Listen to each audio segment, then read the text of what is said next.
Congress party ಇತ್ತೀಚೆಗೆ ನಾವು ದಲಿತರು, ನಾವು ಹಿಂದುಳಿದವರು, ನಾವೆಲ್ಲ ಒಂದು ಅಂತಕ್ಕಂಥ ವಿಚಾರವನ್ನು ಹೇಳ್ತಾ ಇದೆ. ನಾನು ಪ್ರಶ್ನೆ ಮಾಡ್ತೇನೆ, ನೀವು ಹೇಳಿದ್ರಿ ಕಾಂಗ್ರೆಸ್ ಪಾರ್ಟಿಯವರು ಈ ಲೋಕಸಭಾ ಕ್ಷೇತ್ರದಲ್ಲಿ ಹಾಲು ಮತ್ತು ಸಮಾಜಕ್ಕೆ ಸಂಬಂಧಪಟ್ಟವರಿಗೆ ನಾವು ಲೋಕಸಭಾ ಟಿಕೆಟ್ ಕೊಡ್ತಿದ್ವಿ ಅಂತ ಹೇಳಿದ್ರಿ. ಮೋಸ ಮಾಡಿದ್ರಿ. ಯಾಕೆ ಕೊಡ್ಲಿಲ್ಲ ಹಾಲು ಮತ್ತು ಸಮಾಜಕ್ಕೆ? 100 ವರ್ಷಗಳ ಇತಿಹಾಸ ಇರ್ತಕ್ಕಂಥ ಕಾಂಗ್ರೆಸ್ ಪಾರ್ಟಿ ಅವರ ಕಾರ್ಯಕರ್ತರಿಗೂ ಕೂಡ ಮೋಸ ಮಾಡಿದೆ. ಒಬ್ಬ ಕಾರ್ಯಕರ್ತನನ್ನು ಬೆಳೆಸಲಿಲ್ಲ, ಲೋಕಸಭೆಗೆ ಟಿಕೆಟ್ ಕೊಡುವಂತ ವ್ಯಕ್ತಿತ್ವವನ್ನು ನಿರ್ಮಾಣ ಮಾಡಲಿಲ್ಲ.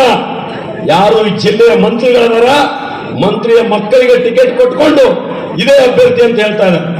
ನಾನು ಕೇಳ್ತೀನಿ, ಸಾರ್ವಜನಿಕ ಜೀವನದಲ್ಲಿ ಇರ್ತಕ್ಕಂಥ ವ್ಯಕ್ತಿಗಳು ಮೊದಲು ನಾನು ನೋಡ್ತೀನಿ, ಅನೇಕ ಜನಪರವಾದಂತಹ ಹೋರಾಟಗಳನ್ನ ಮಾಡುವುದರ ಮುಖಾಂತರ ನೇತೃತ್ವ ಬೆಳೀತಾ ಇತ್ತು.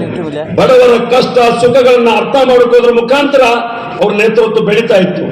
ಇವತ್ತು ಈ ಅಭ್ಯರ್ಥಿ, ಕಾಂಗ್ರೆಸ್ ಅಭ್ಯರ್ಥಿಯ ಒಂದೇನು, ನಾನು ಮಂತ್ರಿಯ ಮಗಳು ಅನ್ನೋದು ಬಿಟ್ರೆ ಬೇರೆ ಯಾವುದೋ ಅರ್ಹತೆ ಇಲ್ಲ ಅಂತ ಅನಿಸ್ತದೆ ನನಗೆ.